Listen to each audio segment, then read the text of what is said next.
Underground Podcast. I am your host, Phil, and as always, with me, my trusty co-host, the best, the fastest researcher in the West, Camille. How are you doing, Camille? I lost all my rights. Well, I was half expecting Um, you to show up in your handmaiden's tail costume, as is now required under the new Trump administration that you It's have to till turn in. January. You know, But but you as still you know, got I was time. conflicted. Like, was I going to wear my weeping red cloak, or was I going to shave my head Mm. and wear a blue bracelet? But then my husband didn't direct me either way, so I didn't change anything. I'm waiting for him to tell me what to do from now on. It's probably smart in the new world we live in now in America that you should just wait until your husband tells you what to do. That way you can just, use that excuse all the time. Yeah, Um, but anyway, of course, we're talking about the fact that last week was an enormous red wave, and this was an actual red an wave, actual red wave not happened.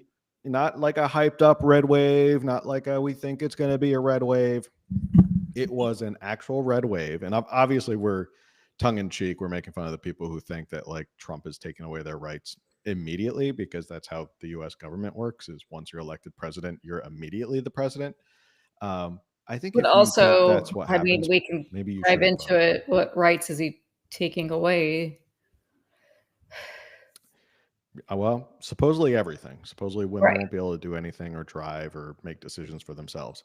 So yeah, that's the big news. Obviously, we're not going to beat around the bush here. Huge win last week. We're also going to talk about what happened here in California, which was very exciting. Is that California also got a big splash of a red wave here up and down through the counties. A lot of counties that were originally blue have now been flipped to red. Trump has done really well in California, increasing his support in California. We have local races, we have propositions. We got a lot to talk about tonight. So, but before we do have a cringe moment of the week. So, There's so many cringe bef- moments. there was I a mean, I lot of can cringe pick a moments. few. It I know was which one you're tough to pick sharing, one. but there were many. Yeah, it was it's tough because I've been watching videos of compilations of everybody freaking out on social media about what has happened, and but I think this one is the best because it's just so smug that I'm like, yeah, we gotta watch this one. So, all right. Oh, and we need to do our little stinger one last time. It's on your laptop, and it's then therefore up here in this cloud Hmm. that exists above us, right? Yep, it's up. Yeah, it's up there in that cloud, Kamala. Um, she'll have time on her hands to worry about what's going on up in that cloud. So, this was a professor of poli sci. If she's like an actual professor, and she posted this I don't know video. if she's actually a professor. I feel like she's claiming to be a professor, but that doesn't matter. She definitely teaches or is a teacher's aide or she's something at a university. She is something that gives her the false moral support superiority that she Yes. thinks she can talk down to people about her predictions. So if you've seen this, you get to watch it, enjoy it again with us. If not, well, then enjoy this cringe moment of the week. Almost 5 p.m. Eastern time, and I've been tracking everything that's been going on across the country today. And my most important encounter was when I went out to get my champagne. I was talking to the guy in the store, of course, asking him, did he vote? And he said he did early voting, and he asked me if I early voted. And he's asked me, why I was getting the champagne. And I said, because I'm going to be toasting Madam President tonight. And he just looked at me with kind of like a smirk on his face. And I said, she's going to win this, right? And he says, oh, well, it's very, very close. And I said, no, it's not. He says, well, what do you mean? I said, no, it's not. The women of America are making their voices heard. Reproductive rights is what it all comes down to. And the women are voting in numbers relative to men that are unbelievable. She's won this. And I said to him, she's going to take every one of the swing states plus Iowa. And And he said, oh, but the numbers are so close. I said, I'm a political analyst. I'm telling you right now, the numbers are there. She's taking this election. And then I said to him, you realize, and he didn't tell me who he voted for, but of course I knew. And I said, you do realize you wasted your vote, right? And I didn't care. I walked out with my bottle of champagne and happily walked home. Bye-bye. So, as you know, Kamala Harris did not win the election. As the numbers stand right now, there were 18 million fewer votes than in 2020. And as I have said all along, you have to have a huge, huge turnout, and it goes to the Dems. And we didn't have it. There is one fundamental thing that you cannot account for when you're using data to predict or project the outcome of an election, is you can't factor in the impact of racism or the existence of racism and misogyny. Yeah. So there you go. Big prediction from her falls flat.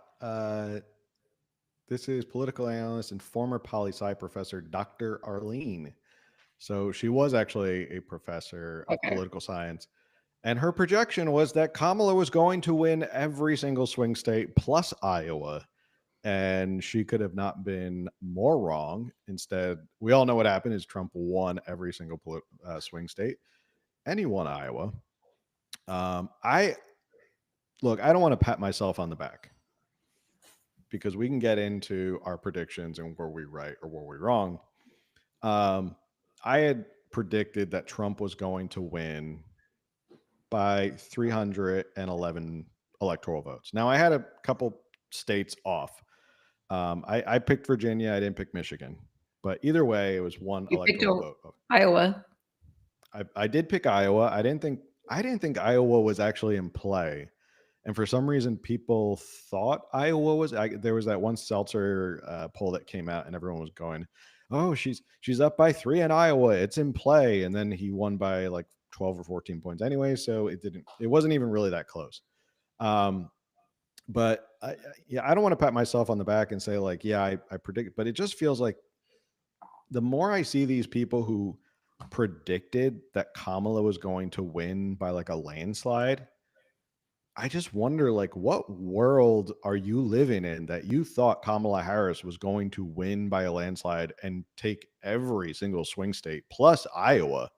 Like, I just want to know like where you're getting your information from, because you've clearly been listening to the wrong information to be that astoundingly wrong. What are your thoughts? Yeah, so you all along, you kept saying over 300, he's going to get over 300 electoral votes. He's going to take Iowa.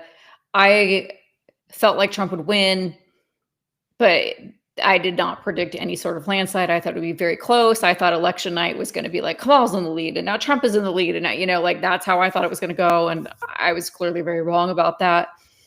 But there's a few things that I think that okay. I don't know how people thought Kamala was going to win, because, I mean, here we are in California, which is, even though it went more red, is still Harris did win California.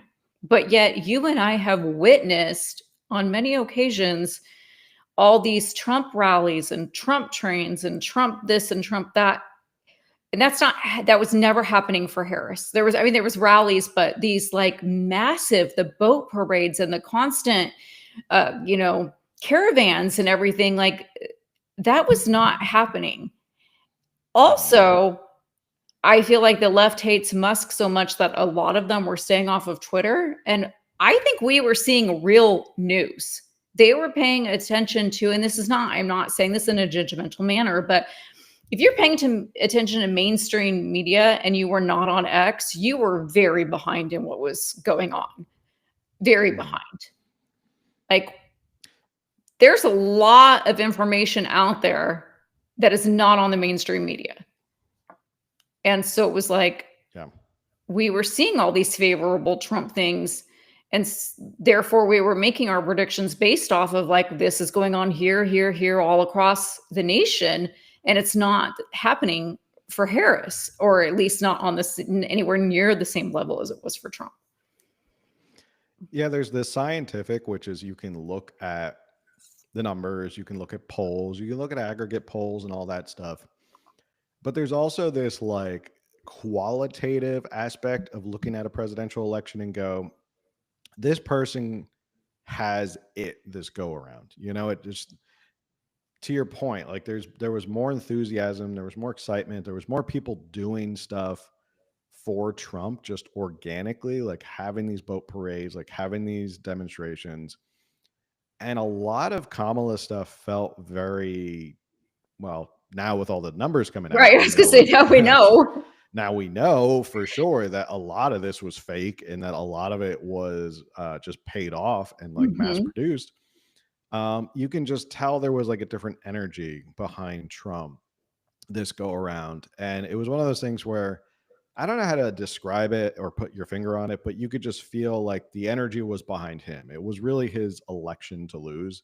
And going into the final 2 weeks, it just felt like he had all the momentum. Like he was doing these podcasts, which I think he should thank his son Barron Trump, who got him on these podcasts to begin with. I think it was Barron Trump who originally told him, like, hey, you have to go do this Nelk Boys podcast if you want to reach like younger men. That led to more comedian podcasts and then eventually Joe Rogan. And that kind of like created this momentum behind him where people were starting to tune in and get excited about him. And you just felt that going into the election. Kamala just felt like she was sputtering out to the finish line. It didn't matter whether Beyonce showed up or Oprah showed up for $1 million. Allegedly, I'm sorry. Her It's not alleged. That's absolutely on the FEC financials. Well, I'm sorry. To be clear, it's her production company, not Oprah, who got paid directly. She was being very coy about that, which we all know, like, she gets paid from her production company. So obviously she got paid $1 million. But there was just the more, it's interesting, and we'll see this more as like the weeks unravel, like how fake the Kamala Harris campaign really was. Like there was nothing organic about what was happening with her campaign. Everything was at like astroturfed, all of her support, all the people coming out to support her, all the endorsements and stuff like that. But yeah, coming into the election night, it just felt like there was more energy behind the Trump campaign. So, and it was interesting that like he jumped out to the lead like in every state that he won and he never looked back. Like that was it. Like he straight up just like every swing state, he just went ahead and then he just stayed ahead. And it didn't, he never looked back. Pennsylvania, I was actually doing a segment on NBC last week, NBC7. We were talking about the local elections, and I had my phone in my suit jacket pocket, and I felt it like buzzing like crazy with all these text messages. And after the segment, I pull it out and I'm like, what the heck's going on? And then I see that he had won Pennsylvania, and that's when I was like, oh, it's over. Like now, once he won Pennsylvania, like this is not, there's no path for victory for Kamala Harris at this point. Yeah, my family group chat with my sisters and my parents, we were just like waiting on Pennsylvania, and we're like, whoever takes Pennsylvania is it. It's it. And we're like, oh my God, he just took it. So like, we're like, Trump is our president. It all happened so fast. It was almost unbelievable. You also predicted that though. You were like, I think we'll know on election night or within like the middle of the night. Hours, and I was like, oh, we're going through nonsense again. Like, because I also thought it was going to be close. I was like, we're going to be recounting. There's going to be like, there's just no way. Yeah. I that was a prediction I had. I said, we'll know late into the night. Like we knew, I think he came out 11 our time, like 11:45 our time, which is like 2:00 in the morning on the East Coast. Funny enough, my parents were still up watching. But yeah, it felt almost odd. Like I had to pinch myself because it felt so easy as opposed to 2020. Like 2020 was such a nightmare of a mess of like these ballots and where did they come from and all the questions surrounding, like, midnight drops, and statistically this doesn't make any sense.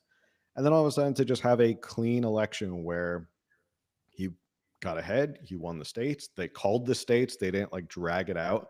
MSNBC was pretty funny though, because like most of the networks had called Pennsylvania, and then it wasn't until like a half an hour, 40 minutes later they Yeah, finally like they were called like Pennsylvania. not gonna refresh. They were like, no, we're gonna Nope, we're not we're gonna hold gonna. on to this moment for as long as we can. Yes, it did feel surreal. Like I don't know about you, and I'm certainly not going to speak for you. I have never been MAGA. Like, just going to put it out there. I've never been like, I love Trump, admittedly. Now, in this election, I didn't really want to say beforehand who I was voting for. And especially on this show, it's like we don't want to endorse anybody. I was struggling with abstaining. I mean, it's California, it doesn't matter. Abstaining, voting for Trump. I was not going to vote for Harris. There was no way I was going to vote for Harris whatsoever. Not happening. I knew that. But I just did not, and I don't think we talked about it 2 weeks ago. I did not see us taking the Senate. And so when all of a sudden it was like, it looked like we're keeping the House and we're taking the Senate, and then Trump won, I was just like, is this real life right now? Is this real? Like, and I mean, you and I, and like our group text with other people, we were all kind of like that, I think, for like 2 or 3 days, where we're like, I'm afraid to go to sleep and wake up and it's taken, like they took it from us. Yeah. I think a lot of people had that feeling of like, it was so overwhelming that night that you're like, and then the news kept coming about like how poorly Kamala did, that you're Yeah. like, this is better than when we could have expected. Like, she did not gain any ground. She did not do better than Joe Biden in any county in America. Um, it was just like such a solid beating that it was just undisputed. At the end of the day, you're just like, this is clearly a mandate. Senate looked like it. They were already predicting they were going to win the Senate. The House came down to a couple seats out here in California, but they still got the House. So it's just, and 300 electoral votes and 5 million more popular votes, which I don't know if we predicted who was going to win the popular vote on our election I don't prediction, but recall. um, I had a good feeling he would win the popular vote. It's just, I don't think you can get more of a mandate than this right now. Like, this is like, you've checked all the boxes for a mandate. You've solidly beat your opponent. You got the popular vote. You picked up all the seats that you needed to get into Congress. And the first 100 days are going to be like a flurry of activity. Already we're seeing all these appointments, and we're seeing people who are getting picked. Some I'm happy about, some I'm not too crazy about, and some I'm like, there was one guy, Steve Benson, whose name was floated out on Bloomberg today. I don't know where his name came from, but he used to work for George Soros. So just throwing that out there. If Trump ends up picking him, I am going to be very dismayed about the course of where this administration goes. Pete Hegseth, who is a Fox News host, is now the Secretary of Defense. I'm not quite sure about that. I thought He maybe has military experience. he does. Like 2 tours in Iraq, I think. So, but the one thing I'll say that I've really enjoyed watching, that I've noticed with Trump's appointments, is there are a lot of young appointments. Like, they're all in their 40s. So it's very interesting that he's picking a lot of younger appointments, probably They're also setting not like the so-called deep state. so far. Right. So Yeah. far, And I know the the establishment. Secretary of State has been floated out there for Marco Rubio. There's pushback on Marco Rubio. It hasn't been confirmed yet.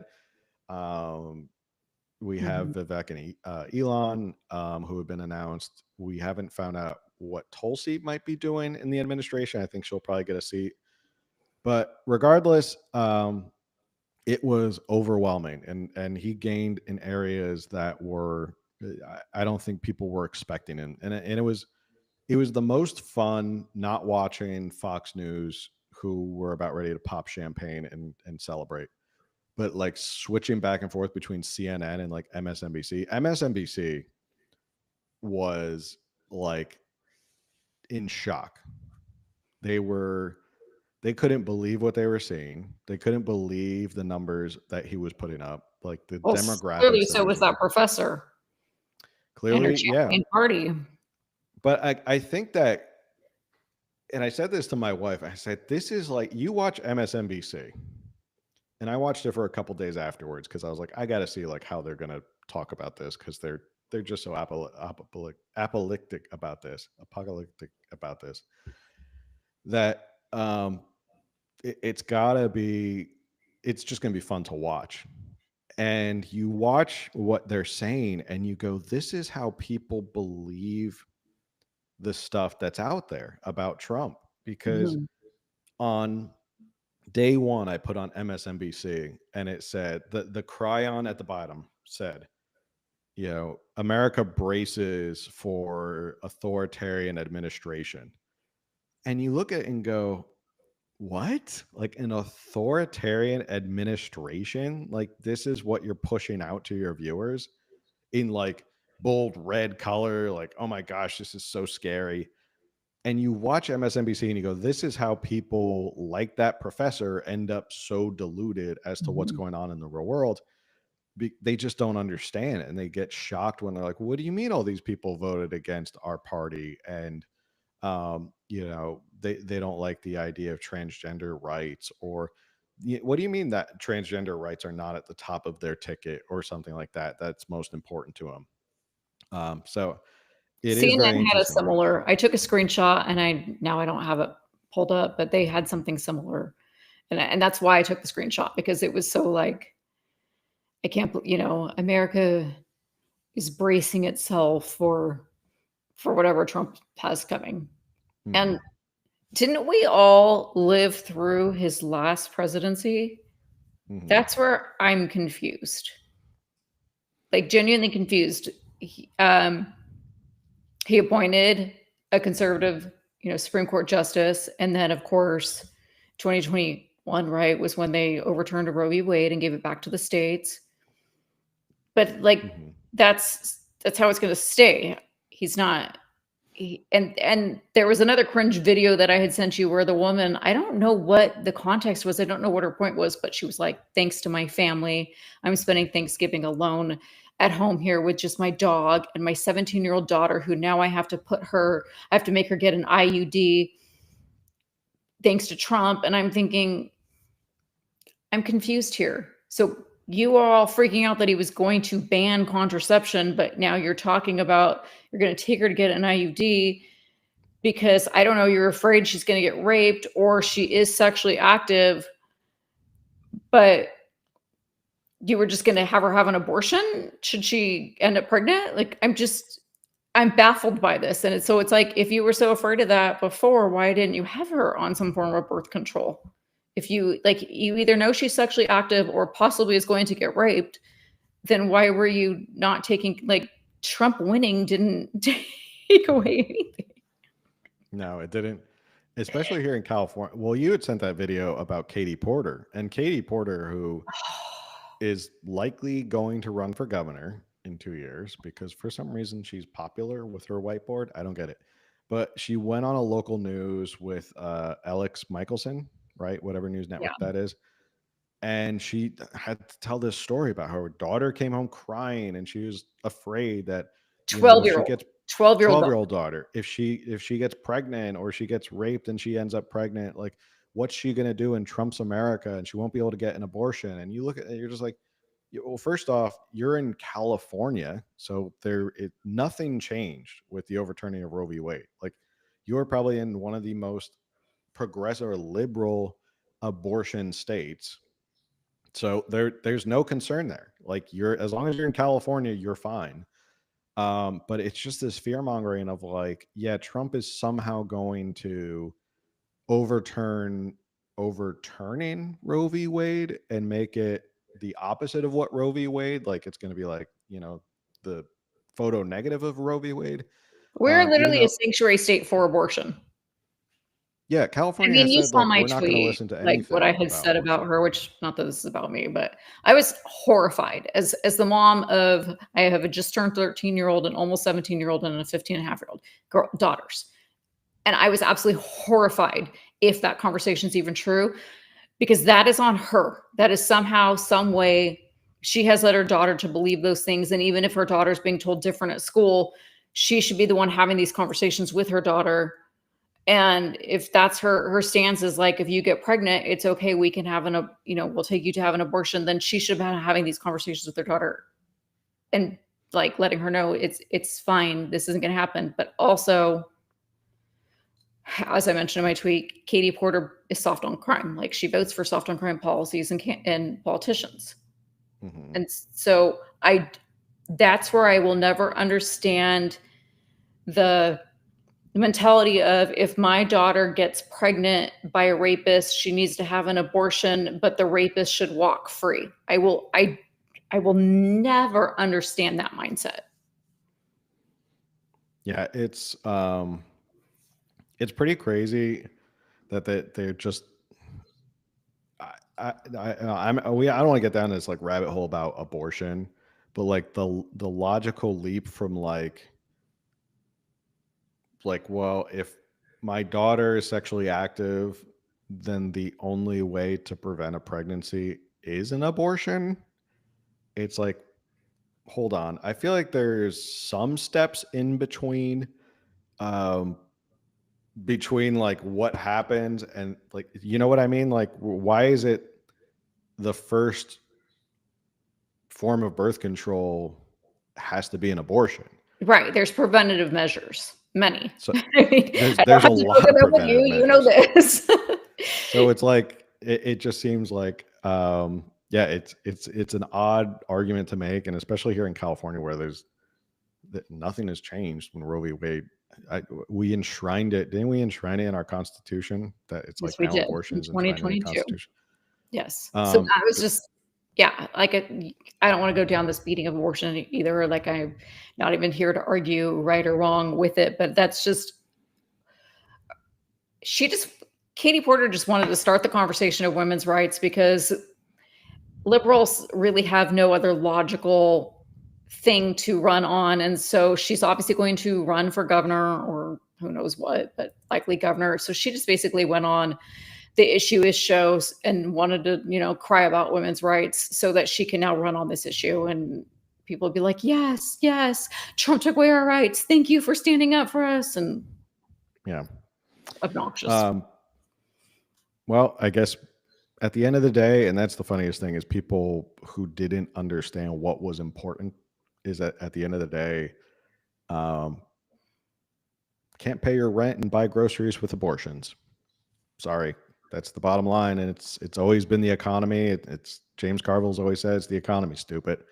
So, and it was interesting to see that people who voted for Trump, like in Arizona, also voted for that amendment to their constitution to allow abortion. So it is effectively, maybe effectively this abortion issue is kind of like there's nothing left to get out of it for the left, and the Republicans have kind of said, okay, well, our goals done. We did this. We overturned Roe v. Wade. It went back to the states. Now the states get to decide, and that's been JD Vance's position. That's been Trump's position. They don't want a national ban.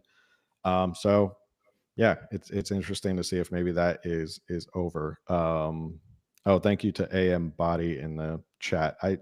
I think my volume got a little bit better. I turned it up a little bit.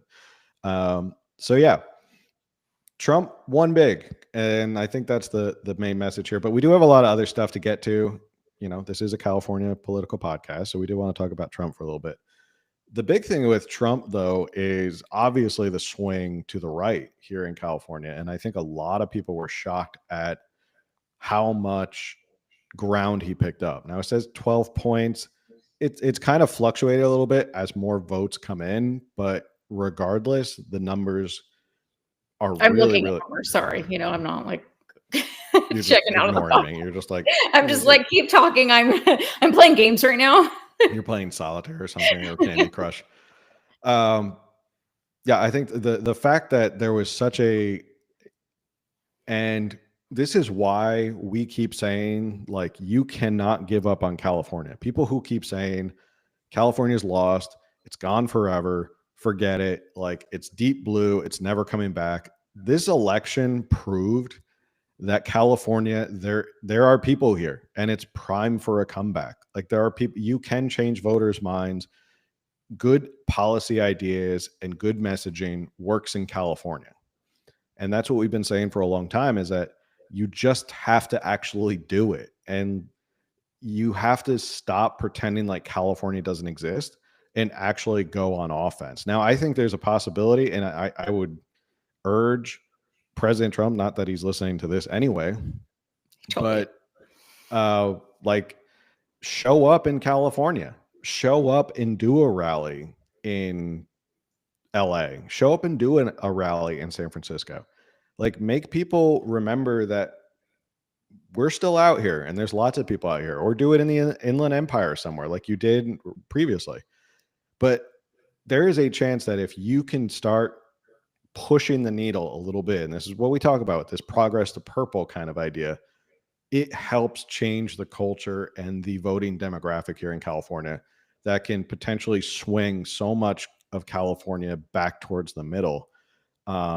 It makes an enormous difference. And I hope that people see this and don't go, oh, well, look at that. Like, California actually is turning a little red, or more red than it used to be. And don't just forget about us out here. Like, go on offense, give us a hand out here. We could use it, and great things could happen out here. So that was probably the biggest, most exciting thing to me, was seeing just the ramifications of like his policies and his messaging resonating with people and turning California more red. Yes. And speaking of showing up, what, a month, 5 weeks ago, something like that, we had Jeff Gonzalez, who's running for Assembly 36th District in, it's Riverside County / Imperial County. And I had mentioned that on another podcast, like, he's everywhere. He was constantly showing up, and he's leading the polls right now. And no offense to him, but I think he was like little unknown. I don't think he had a ton of volunteers. Riverside's a big county. Imperial County is very broken up and separated. So I think it would be harder for him to like have these, you have to town hall after town hall where all these people are going to show up. Like, he had to really like work it in all the different areas. He had to work hard for it, but he is so far leading the polls, and he showed up. I mean, he continually showed up. He kept showing up, and it worked. It's working. That race hasn't officially been called yet, but at least not at my last check a couple hours ago.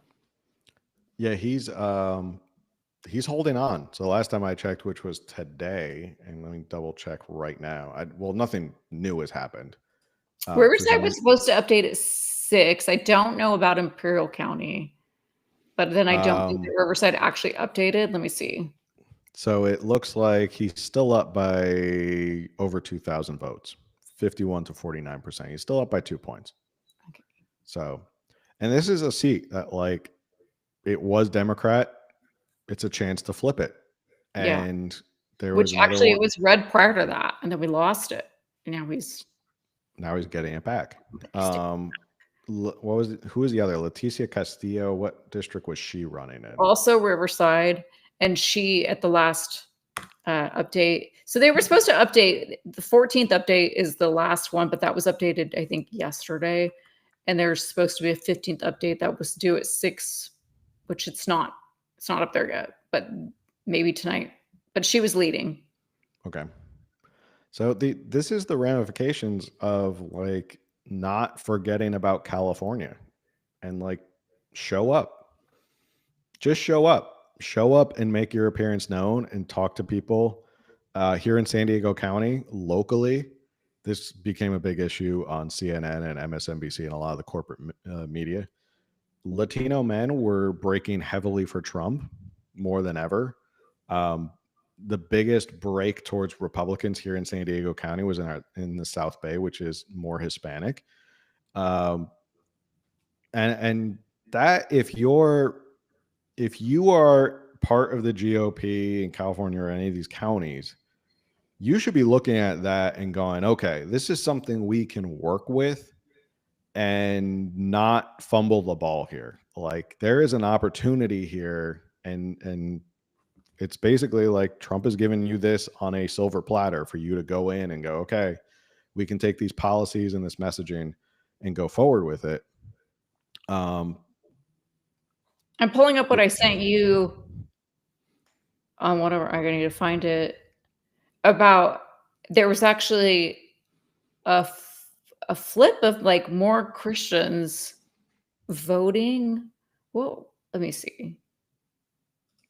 You had sent me something that for the first time in how many years Trump won the Catholic vote? Something like that. Which was a big deal. Yeah, I remember the graph you sent me, and it showed like the breakdown of religion, how much Trump won versus Kamala. But yeah, I think that might have been Jersey was another one. My old home state of New Jersey, which was Biden won that by 12 points in 2020.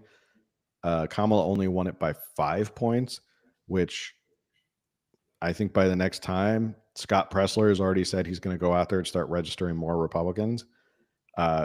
Jersey could be in play, which take that off the board. And this is kind of reminiscent of what Howard Dean had done and like Obama picked up back in the early 2000s was this 50 state strategy of like, you have to be on offense everywhere. And that's how Dems picked up some of these states that were reliably red, like a Colorado, now it's reliably blue, is because you went on offense in a lot of these states that Republicans were like, whoa, wait a second. Like now you're going on offense in this state. That doesn't make any sense. But that's a 50 state strategy of like campaign in New York. You know, I saw a map of what happened in New York City. There was a lot of red outside of Manhattan, like South Bronx, Brooklyn, Queens, Staten Island. Like outside of Manhattan, there was a lot of red surrounding Manhattan. So this is like, it just goes to show you, like, just because you think like it's dark blue doesn't mean you can't change things. And California, boy, do we ever need like any glimmer of hope that like things can turn around here. Right. And We I were hope like people run with it. feeling like we were drowning. Yeah, it felt like, and you know, we've been doing this podcast for several years. I've been doing it since 2018. There's a lot of people who are like, why even bother? Like California's lost, forget it. But elections like this make you feel like maybe something's changing out here in California. Maybe we can take advantage of it. I think, and I'm of course I'm no political, professional analyst, whatever. Not just like Dr. Arlene. You know, no, we can't all be Dr. Arlene. I am definitely not her. But to go into like, there's so many, Harris lost because Taylor Swift endorsed her. That hurt her campaign. She lost because like, there's so many things like that. I think people just got absolutely tired of the extremism, honestly. Mm-hmm. I think we had to see, I don't believe that we should go extreme one way or the other. And we went so far extreme left. And I genuinely think people like, what are we doing? This is not for me. This is actually affecting me. This is actually hurting me. They were like, oh, we need change. Yeah. I think that's a perfect segue into here in California. And I said this on NBC, Prop 36 passing by the margin it did might have been the most consequential ballot issue this election for California. Yeah. And I think that was a huge win for us. I wasn't expecting it to win by that much. I thought it was going to win by like 20 or 30. And I was like, okay, 20 or 30, that's pretty good. But I want to double check. What was it? Prop 36. Right now it's 69-31. That is unbelievable to win by that much. And like that was the most consequential thing on the ballot, because I think it said to the people in power like Gavin Newsom and the Democrats in Sacramento, we are tired of this soft on crime, progressive criminal justice system, and we are wholly rebuking it and telling you to get your act together.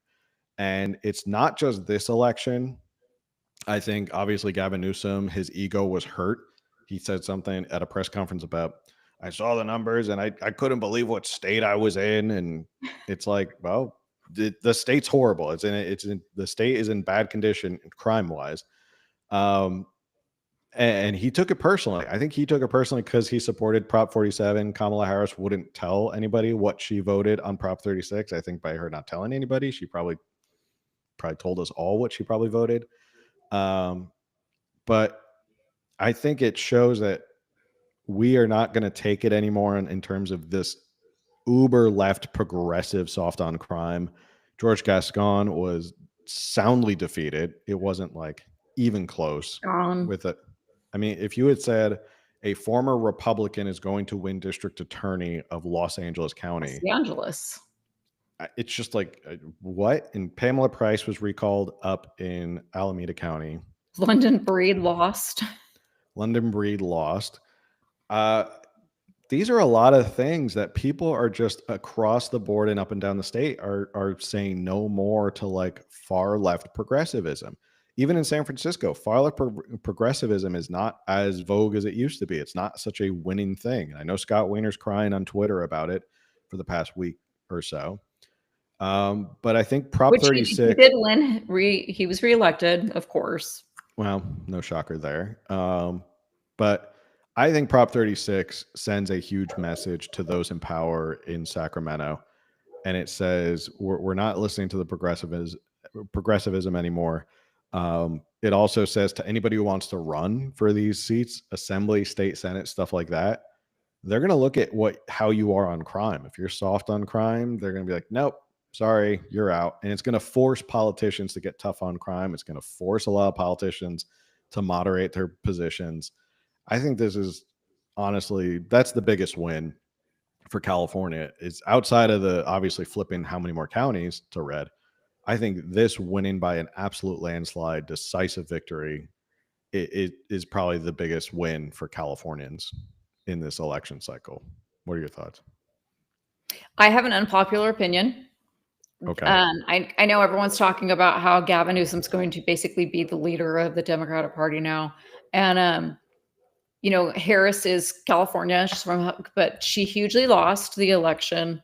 And Gavin Newsom was so against Prop 36 and he fought to get it off the ballot. He kept saying, we're going to come up with our own solution. This isn't a solution. This isn't good. Then he kind of just bailed and whatever happened to him for a few months. But I think that the passing of Prop 36 actually shows how little influence he and Harris have anymore within the state.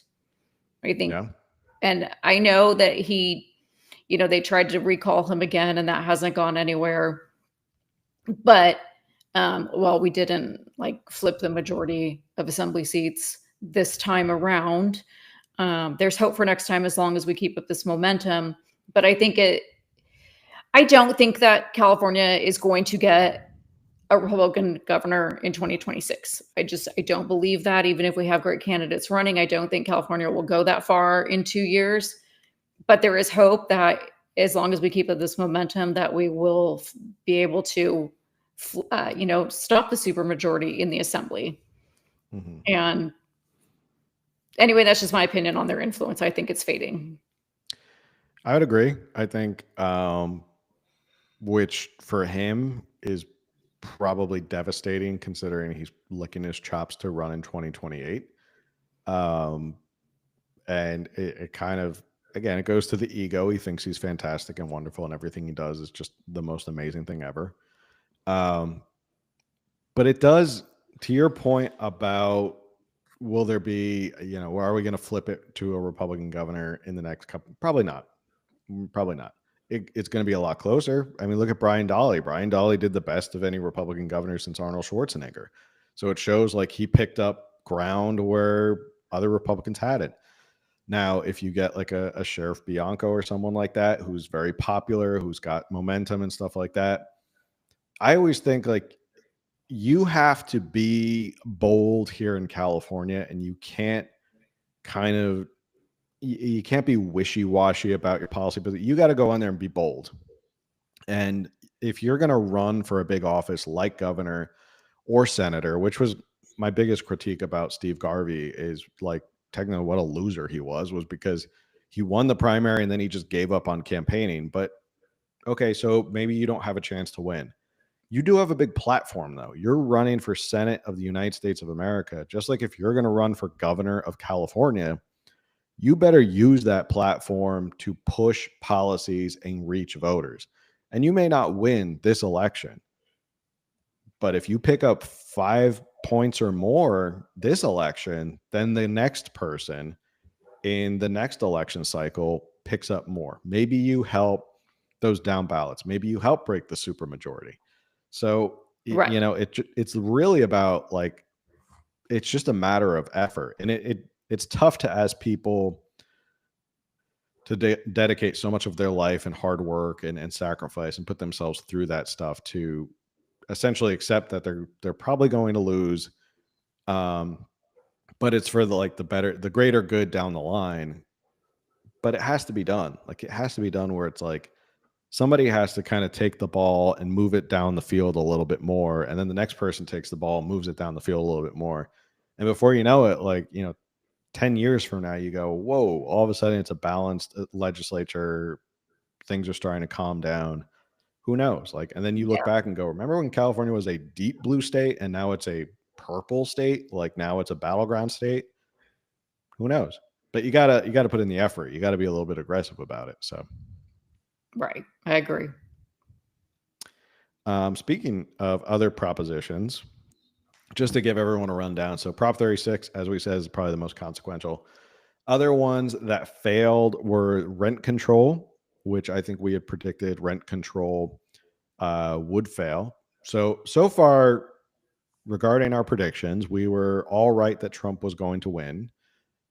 I was more right than everybody else. True. Prop It's true. 36. Prop 36, we were right about that it would win or would pass. Prop 33, we had predicted that it would not pass, and it did not pass. Prop 6, which I think we said it would not pass.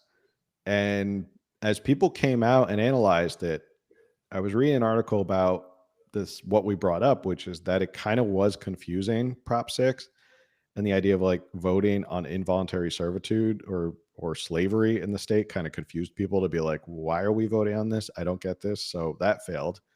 Prop 5 had also lost, which is lowering the voter threshold for approving bonds. I don't remember what we predicted for that. So, but in other yeses, constitutional right to marriage did pass. I think we expected that would pass. Raises minimum wage did not pass.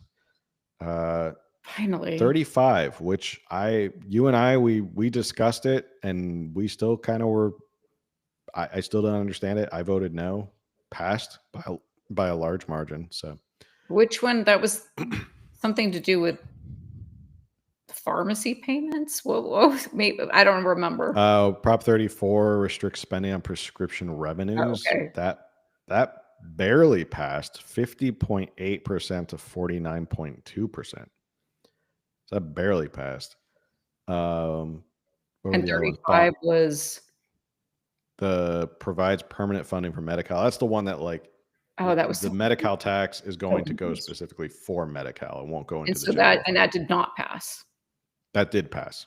Oh, it did pass. Okay. It did pass by a large margin. I have somewhat breaking news. Okay. Congressional District 47 here in Orange County, which was Katie Porter's. That's her seat. And Dave Min versus Scott Baugh. That has been an extremely close race, but Decision Desk headquarters has just come out and predicting that Dave Min is the winner of that seat. He's the Democrat. Yeah, that's a winnable seat. Lost to a Democrat, especially Dave Min. As a completely unrelated side note, don't drink and drive. I didn't want to say that in case he was the one, but I thought he was the one that was drinking and driving, and one of them. Yes, there was a few. He was the one. Yeah, but he wasn't the one who said. Well, what did he say? Who was the one who blaming like their seatbelt or something. That's what it was, or they were asleep. I forget. Well, someone sneezed. Someone sneezed. That's what Someone it was. I forget who it and was. that's why they ran into a tree. That's why they just That was a completely woman. plowed through I 5 forget who. cars. I think that was a Wendy something. I don't want to misname anyone, but I think that was a Wendy Carrillo. It does sound familiar. I think it's a Wendy I Carrillo. apologize if that's not. Wendy Carrillo is going to contact the podcast and be like, it was not me. Sincere apologies if that was not. It was not me who did the drinking and driving and blamed it on sneezing. But anyway, well, Dave Min just goes to show you.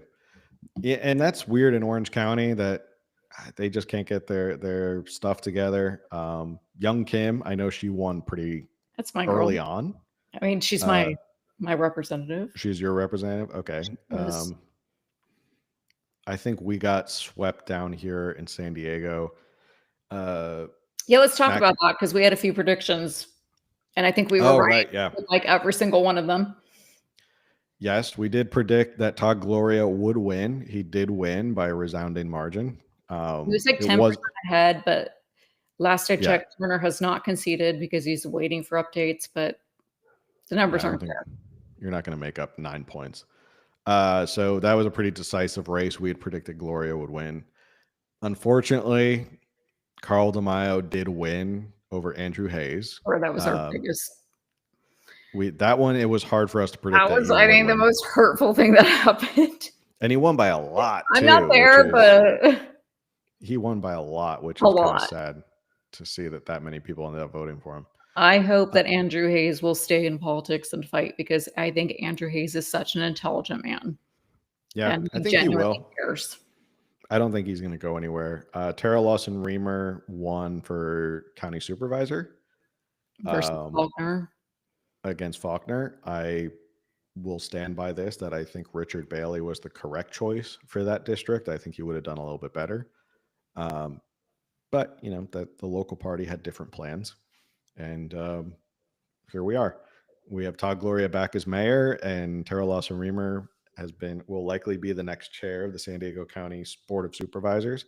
So not good things. We did not see a red wave down here in San Diego. I don't think we saw anything conservative wise down here in San Diego. Measure G failed, which was the countywide sales tax. I know that. That's good. Yeah, that is pretty good. I haven't checked on Measure E, which is the city. It was losing barely. Clean sweep Democrats of all the congressional seats. Sarah Jacobs won by like a ton over Bill Wells, which is disappointing. Matt Gunderson lost in a close race with Josh Levin. Now, wait, have they called that one? Because he's partial Orange County and he's way ahead in Orange County. I thought he had declared victory that night, which I was like, oh, okay. So we're just going to declare victory, even though he caught up. What district was that? 49, right? I can't remember. I can check real quick. Yeah, they called that race. They did. Okay. Mike Levin, not Josh Levin. Oh, it's not really 52 to 48. So wasn't really that close. In Orange County, Matt Gunderson he had 55.68% versus 44 point whatever percent. Yeah. So he was leading in Orange County, but his district crossed county lines. Well, still a lot of work to do. Michelle Steele was down, but now she's up in the latest update. That's when she was hanging on. 45. She was hanging on by a thread there for a little bit. But a lot of work to do, which is crazy because the California GOP, if you know anything about the inside baseball of the California GOP, they rarely ever care about anything but congressional seats. So the fact that this is literally their number one thing that they raise money for and help with is congressional seats, and they just did not do a good job. It's almost like they could spend their time and energy on something more important, like the state legislature, for example. But what do I know? I'm not the head of the California GOP. We previously had Denise Aguilar on the podcast, and she was running in San Joaquin County for assembly. Yep. I don't believe she won. No, she did not win. It's tough keeping between the assembly districts and the congressional districts. So yeah, I think we Did we clean sweep all of our predictions? I think we clean sweep. I think we predicted everything. Maybe our numbers were a little off here and there, but I think we basically Yeah, predicted I think it's everything. just where the props we were kind of maybe the most like we didn't really. I mean, we're right about 36, but I think with the propositions we were kind of iffy on because you just never know with California how those People are, other people years are show up. going to go. You know, I mean, and like the last, remember Prop One with that Prop One this year, right? Was with the homeless bond. And wasn't that Yes. one so they didn't call that one for a while because it was so close and it kept changing. It was like yes was Yeah. ahead and no was ahead. And so like propositions, Propositions are weird. you never know. I still believe if Prop 1 was on this ballot for the November election, I think it would have failed by a lot more. Or by a Probably. lot. It did not fail, but it would have failed by a lot. I think it would have failed by 10 points or more. But that's probably why they rushed it to get it on the primary ballot, is because they knew they had to squeak it through one way or another. All right. So there's two more things I want to get to before we end this, but there's a lot we had to cover. So where does poor Kamala Harris go now that her political career is basically ending in less than 2 months? Well, the new rumor, and I'm not confirming this rumor, is people have said she should run for governor of California. There's been articles written. This was a Mercury News article, which was written back in May, saying that she should run for governor. She would probably be the most prominent name. She'd probably have the biggest cachet out of anyone running. I mean, I think you put Kamala Harris up against Rob Bonta, Katie Porter. Yeah, Some but other people? let's not forget that she's 20 million in debt in her campaign right now. Yeah, they'll figure that out. We were talking about that. I was like, I don't understand how that, like, you're $20 million in debt and you just walk away from it and you're like, okay, I'm good. I ran for president. I'm $20 million in debt. So, Well, they can still like she can still solicit donations to cover the debt. yeah, So which is what she's doing now to solicit for recounting purposes. oh, is that That's not good. true? I had heard that was a possibility. I saw that. That was actually true. They pulled up her webpage that quietly she is asking for donations to support recounts in certain battleground I would states. absolutely understand that. I would if it were a close election. I'd be like, It was yeah, not I close. get that. But this is not. Yeah, you're not. This If was you the flip landslide that one, you correctly predicted. you're not. It's not like it came down to one state and you're like, okay, well, let's recount this one state because it was so close. It was like Yeah. it was not close. You could knock one of these swing states off and it'd be like, okay, he's still going to be president. Congratulations. But yeah, so that's the rumor right now. Whether she runs or not, I don't know if she'd be super pop. She might be super popular here. So she She'd she did open a few years ago a campaign to run for 2026 governor in California. And I actually remember I posted it on my Instagram stories and then you reposted it. But then by the time you reposted it, and I actually just checked my stories the other day because I was trying to find it. I ended up deleting it because I realized she had terminated the account. And then I told you that, like, and I can, not that anyone's questioning, but I can literally find it and post the screenshot of that conversation that we had where I said, I'm pretty sure she terminated it. And you were like, oh, okay. But she can reopen that campaign at any point. So there's already an existing campaign for her to run for governor of California in 2026. The other names include Lieutenant Governor Elena Kounalakis, Right? She filed a while ago. former state Senate President Tony Atkins. That's San Diego, right? That she is San Diego. And when she announced, she wanted to make everyone know that she would be the first possibly gay governor. Okay. Which, if you saw this last election, I don't know if you want to run on that anymore, just because I don't think people really care that much about that sort of thing. Yeah. Former state controller Betty Yee, who I don't think that's super popular. also she's been like embroiled in scandal for like not handling her job right. Tony Thurman, who we knew, school superintendent, Attorney General Rob Bonta, former Attorney General and current Federal Health and Human I don't know. Services He's going to be Secretary. so busy trying to sue Trump right for the next couple years. Yep, tackling the important issues. That's why he's probably doing it, because he wants to increase his profile for the governor's race. Xavier Becerra and Sheriff Chad Bianco. He's former what? Xavier. He was something. He was our former Attorney General. Okay. Yeah.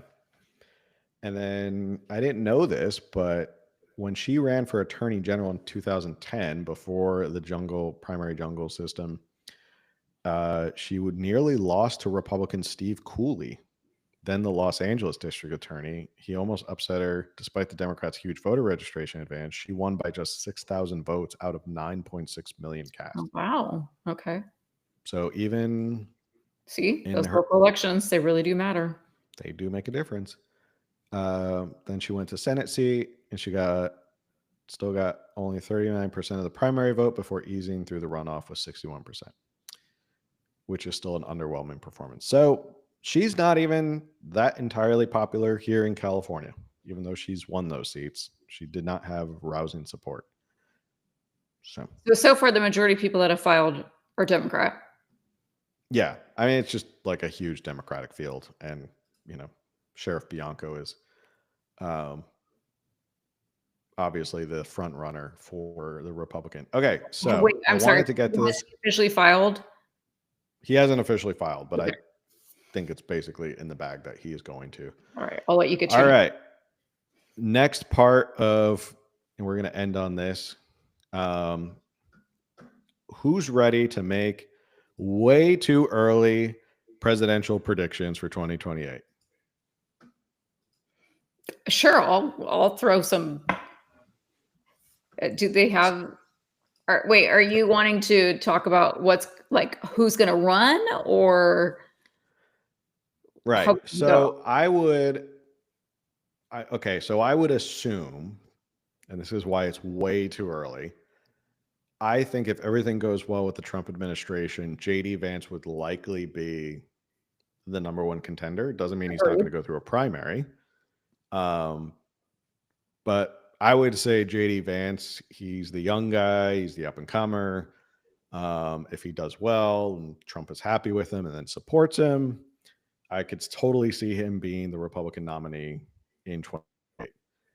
I agree. On the other side, I think Gavin Newsom will probably be able to squeak through the Democratic primary because of the fact that, one, I've said this before, he is a really good politician. He's very smart. Do not underestimate him. He knows how to raise a ton of money. That is very clear. And that is important when you're running a presidential election, is raising a ton of money. And I think, as sexist as it sounds, I think the Democrats coalesce behind a dude again in 2028, whether it's Newsom or Josh Shapiro. But I think they go back to the white dude and see if that works and try that out in 2028. So do you think his running mate would be a female? Oh, absolutely. I think his female, he would absolutely. Harris? I don't think it would be Harris. It would probably be, it could be Governor Whitmer. That would be my number one. That's what I thought. I think he would need a Governor Whitmer if he wants to flip Michigan back.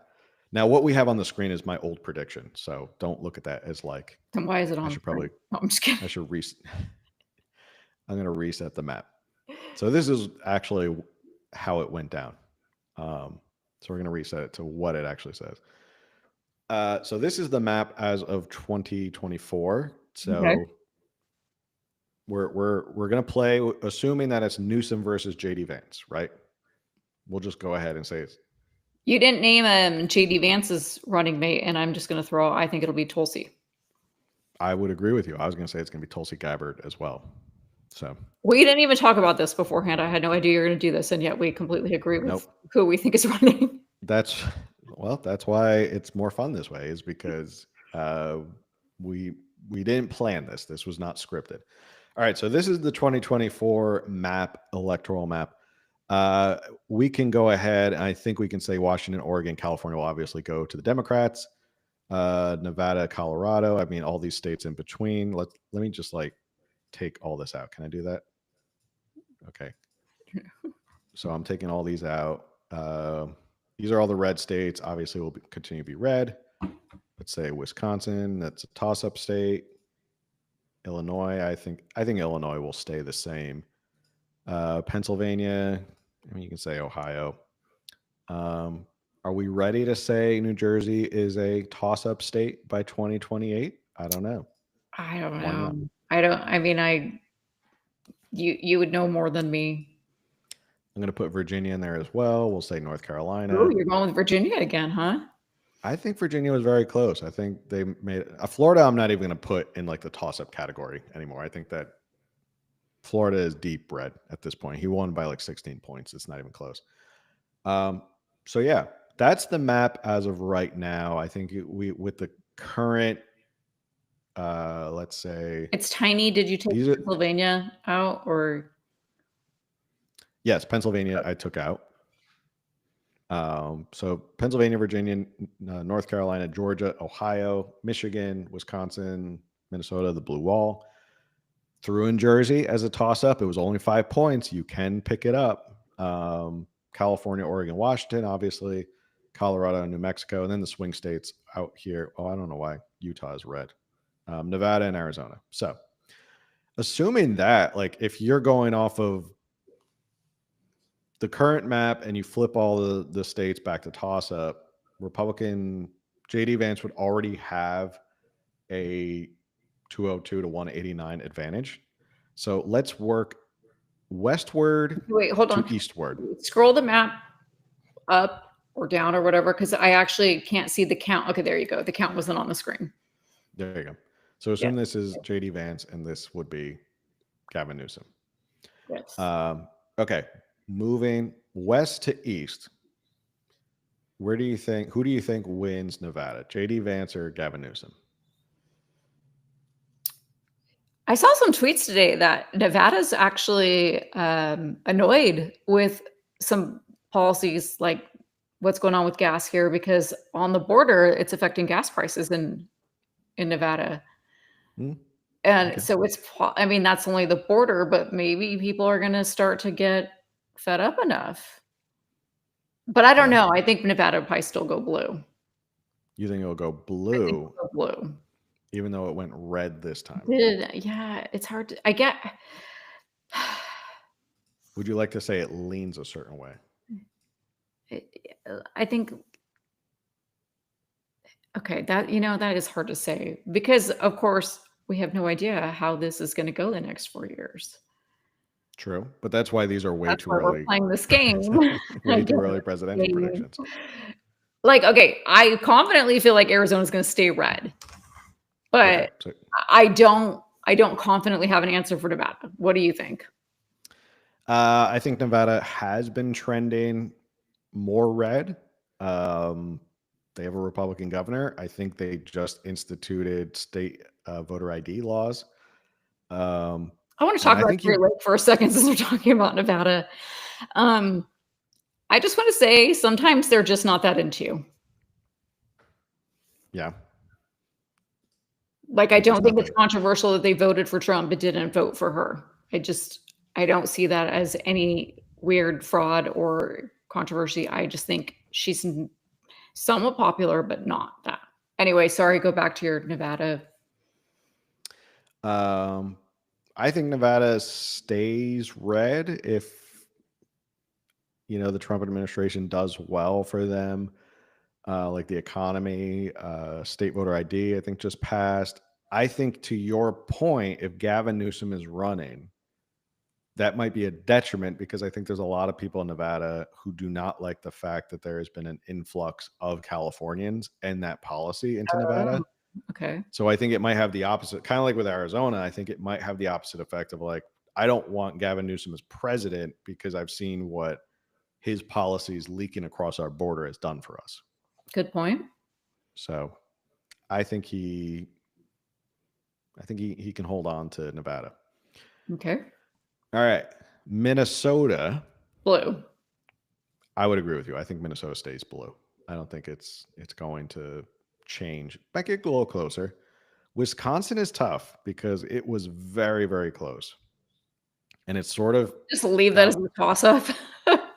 could leave that as a toss-up.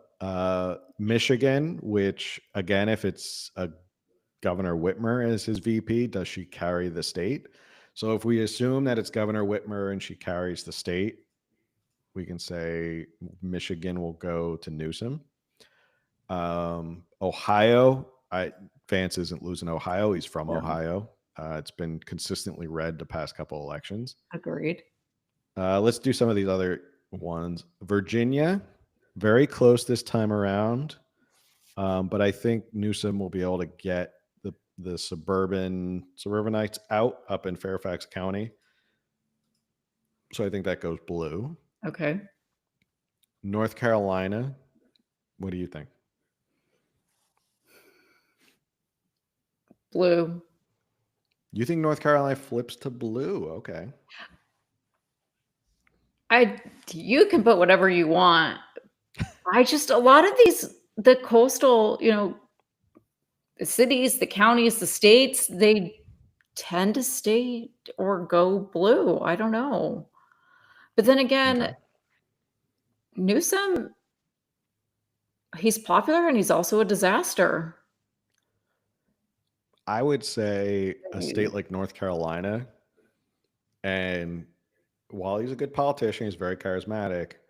I think the don't California my insert state is going to hurt. Yeah, their him. governor is Democrat, correct? Yeah, I would think that's probably due to the fact that Mark Robinson was such a horrible candidate. Like, it came out, he was on Ashley Madison and like doing weird sexual stuff. Like, I think that just destroyed him. I think if they get a better governor in 4 years, like a gubernatorial, they could win North Carolina. I mean, there's a Republican governor in Virginia, so it is possible. I think Sure. North Carolina stays red. It's been red the past couple election cycles. Okay. It was called pretty early on election night. It wasn't really close. Georgia could be interesting because of Fulton County. A lot of, there's a lot of Hollywood, has moved out to Georgia. A lot of filming industry has moved out to Georgia. I think I would probably keep it red. You keep it red. Okay. I think I would. That is if JD what Vance would you say? I think if he can hold on to the Trump coalition and keep the numbers that Trump has had, which is he won 25% of male black voters, I think he can win Georgia, because that's what you need to win Georgia. All right. New Jersey, within 5 points. That one's tough. I'm gonna let you call that 100%. I don't know. That's your state. You have your people there, Yeah. I want to be hopeful and say it's going to turn red, but I might be more realistic and say that it stays blue. Okay, so it's pretty close right now, 241 to 268. This is a nail biter. It comes down to these two, Pennsylvania and Wisconsin. I'm calling Pennsylvania as red. I think it'll stay red. I agree with you. I think Scott Presley did a good job increasing voter registration out there. It's right next to Ohio. JD Vance is that Midwest type of guy. I think it stays red. So technically at this point, Vance is won. We don't care about Wisconsin. Doesn't matter at this point. So. It doesn't even matter. We've just decided right here, right now, 2028 Wisconsin. Yeah, we're just going to call it. And then, I mean, Wisconsin is going to be close. It literally is a toss up by a percentage point or not. You can say it's red, 297. So Newsom does a little bit better than Harris would do, but they probably should have run him. They probably should have. That was probably why running Harris was probably why they lost. Yeah. He could flip a Michigan if he does Governor Whitmer. So, yeah. And that's it. Maybe even this year. Oh, sorry. If they had propped him up and kept Kamala as VP, probably would have. I don't know. I don't know that they would have won, but I think they would have fared way better. Probably. I think he's a little bit more charismatic and honestly likable than Kamala Harris.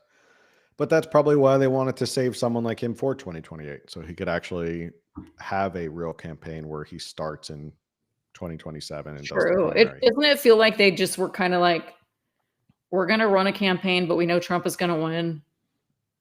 I don't know. Yeah. It felt like that to me. Well, I mean, not to pat myself on the back again, but that was my prediction, was that she was the sacrificial lamb, that they just kind of said, Yes, you definitely passed. We need to run somebody. We need to get somebody excited about what's going on these down ballots. Kamala at least does that. She'll probably get slaughtered in the electoral college. Who cares? But it backfired anyway, because Republicans took the Senate and the House. They may have taken the House and the Senate Have we by a lot officially more. taken the House yet? I mean, I don't think that. I haven't seen it officially called. Have you? Have you seen it? I've seen it. Yeah, I've seen it called in a couple of places. Okay. They said that Republicans have won the House. I saw it yesterday. They had officially called it. I've seen. I know, like, Real Clear Politics definitely had us, but which, this is silly, as much as I at the beginning of this podcast went off about mainstream media. I haven't seen it on mainstream media yet, and so I'm kind of waiting for that. Like, okay, mainstream media called it. Ignore me. Nobody pay attention to the fact that I just said that. I don't want to give them any credit. All right. So that's been our election results show. A little bit longer than normal, but we did have a lot to get to. All right. So that's it. On to 2028 or on to 2026 already. We'll be looking at 2026 for the next big election here in California and across the country. Yeah, take a break during the holidays, but come January 1st, we're all back to work. It's all back to work. Who's going to announce? Who's going to run? Stuff starts moving along until 2026. The just never stops. But anyway, any final thoughts before we log off for the night? No, we've gone a little long. I appreciate everyone who stuck with us. Yes, thank you to everyone who was in here in the chat, watching us live on YouTube and Rumble. As we like to end every show, make sure you like, share, subscribe, review. All that stuff helps with the algorithm. And the best way to support this show that is 100% free is to share it with somebody else and tell them to tune in and listen to us. Because we were completely, what would you say? We were completely correct on all our predictions. So if you want to hear correct predictions on elections, tune into our podcast. And if you want to hear us, in the future, what we are correct when we expose fraudulent politicians, we're pretty much good on that too. There, so yeah, we're pretty ahead of the curve on predicting those too. So I'm still waiting for Alex Jones' prediction that masks are coming back to airplanes. That was like 2 years ago. But anyway, on that note, we'll see you on the next one, everyone. Have a good night. Later.